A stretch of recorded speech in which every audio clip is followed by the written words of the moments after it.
It has been a Father's Day weekend tradition for 4 decades in Maine. We are talking about the Trek Across Maine. Yeah, the event which raised money for the American Lung Association is coming up June 13th to the 15th.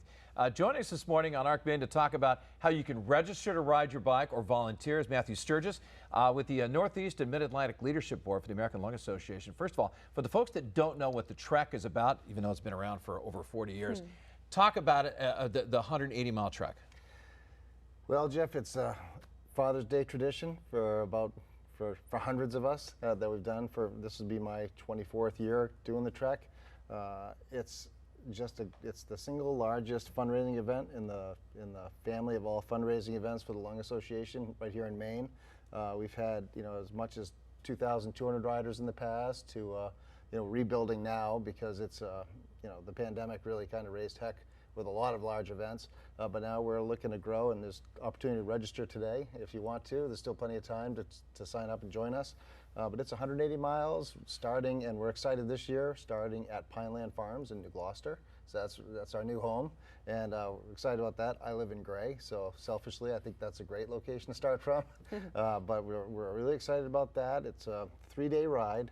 On Friday, we'll ride from New Gloucester the long way, ending up in Lewiston at Bates College, and then day 2 we'll ride from Bates the long way and end up at St. Joseph's College, and then day 3 we'll come back and finish at Pineland. So it's exciting. Weather's going to be great. We've already secured 3 sunny days. Yeah, we can only hope. It should be a lot of fun. So now we're really looking forward to it.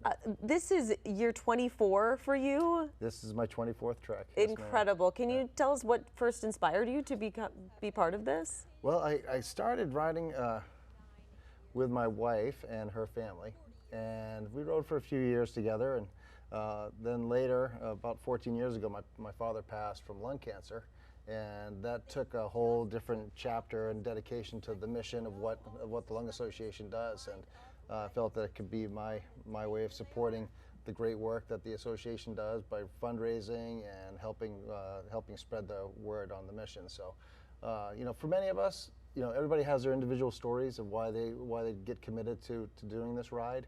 It's in support or in memory of a loved one, brother, sister, mother, aunt, uncle, could be any. But there are many stories, and in a lot of ways we look at this as the Trek's kind of like the biggest family reunion every year. You see the same people. I mean, for 24 years I've seen a lot of the same people, and they've come and gone, but we want those who are still here. We're always ready to make new friends. So. But yeah, very excited about it. And, yeah, it's a beautiful event. Yeah, I did it once way back in 1995, and the thing that really stood out to me, besides 180 miles, which was, believe me, it's hard, is that the emotions of the people that cross the finish line at the end. It's not a race, but they cross the end. People are crying because it's a challenge physically, and also just doing it. They're riding in honor of a loved one or doing it with family. I mean, that's it. I mean, I get choked up every year. My wife will laugh about it. She'll say, "Oh, there's Matt over there wiping away a little tear." But it's cool because my mother-in-law and my father-in-law meet us at the finish line. They volunteer, and if I could touch on that for a moment too, you can't do this event without volunteers. We've got some great volunteers who make this happen.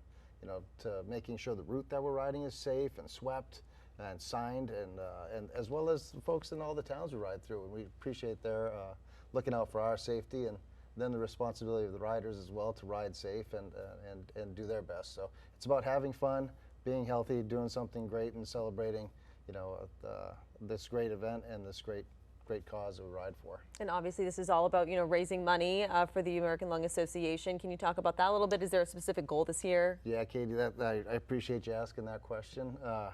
It's a rider, anybody over 17 who's riding, the fundraising minimum is $550. Folks raise more than that, considerably more than that, but that's kind of gets you in the door, for lack of a better term, because we're doing it, but there's also a point and to fundraising, and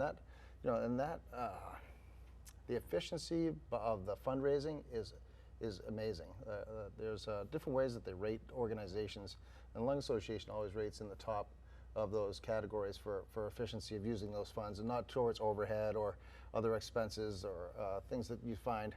It's going into research. It's going into I mean, I've seen over the years a gentleman who was doing enzymatic research out of Harvard that the Lung Association funded, to help towards find a cure for lung cancer, as well as the great work that they do regarding asthma, healthy air, many different maladies that folks have, and it's just advocating for that and trying to make a difference and funding that research too. You are riding 180 miles. You've done it 24 years. Yes, sir.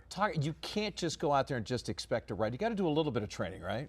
I've done it both ways, Jeff. We've had some rainy springs around here in Maine, and I've shown up with my seat not conditioned, and I'm not talking about the bike seat.